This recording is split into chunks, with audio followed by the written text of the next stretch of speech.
Umugenzi Fred Kwihangana aferira ha myaka 55 y'ubukuru ubwabire nayombeka n'abatahibe ahanje y'umutura mugenzi wabo owamanywe izina rumwe rya Gerard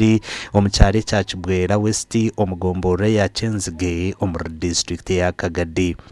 ring zino ziri week okurejera hari Said Bwambare obire nayombeka n'umugenzi Fred nagira ngo kizubucurugirire ahabi mu kizenjweji bakajombeka kujiha hamusinji okugisya kugishakara abayombekere barukujinjera kandi bakakekereza na siminti usadiye bikondo eyo ogwa yagitandikire akagitandika yombeka sadiye bikondo yateka mu siminti infu oba siminti etahikiremo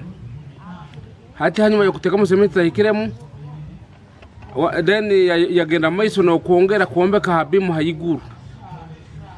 hati bimu yahiguru yamazire kuombeka amatafari garemera aga hayiguru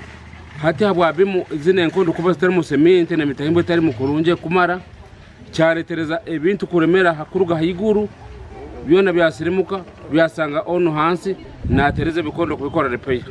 Bwambare nagira ngo abafundi abatarukumanye cyo gukora nibateka amagaraga abantu mukabakamani kandi obumwe n'aba boss nabanga kurikizo habuze bw'aba engineer nacyo bumwe kireto buzubu habukuba singa baresero umufundi amanyere cyo gukora rundi ayasomere takubere natabora semite tahikiremo kandi karetereza bintu kukoraki kwita umuntu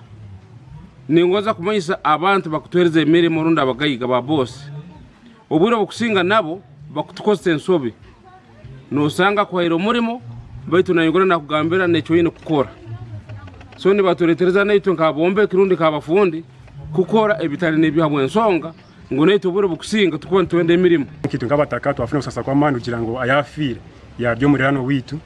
kandi ari neiba witu deni na warukombeka nawe ni neiba wanje kandi so ninyo muntu umwe ayayizire yakwirukanga kwiyaho warukombeka umufundi yabasire kuba nafa twamota muntu warahirwaro cyaka badimba so mubwiye buce munonga yabasa kubararuga amagara genseje ategeka yahabura bubona abarukombe ko kugumana baronda bafunda batendecirwe abo kwenda kwe hari bizubu nkebi kugira ngo umuntu wabo rukombeka banze wayetekanizo yeho bwire kintu wari kukikora kandi urundi n'umufundi asomesibwe kintu cyari gukora akinemo experience utafa kurinda abantu bafundi barega kombeka ugizoka mukwataniso umurimo gwawe kandi ukasanga yarete kizibu ejeje impaha bakagira mu bate bagiyaho besika bisike bicuye kiri babiyaho batako bikobyaka ukanza kutera abandi bantu kuyaguma ko aho umuyaga mwinyenza kugiterura kugira ngo inyuma kandi nyuma ari ni hakuru ari inyuma kwakushanga garwo gatere y'inyuma netera abantu Yosia nagira ngo nubenda okusindika ba engineer ba district hamwe na nabo bushobozi ubona abarukujunaniza bwa okugira ngo betegereze aho buzuburugire nukwe barebe okubarije kuguma no batangira ubuzubu nkobo rero batwara report so the report ibatwara etuyambe twifume the next course of action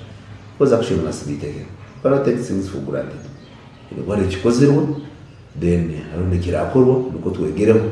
nuko udita from ekintu ekyo kongera koraki kongera kubaho umugenzi yazikwera izuba umucyaro nico cumwe aho kizibeshi kibire bitabanyabuzare b'umugenzi tubabasa kugamba hanshongeji amakuru agagasha kwa Thomas Tumwebaze.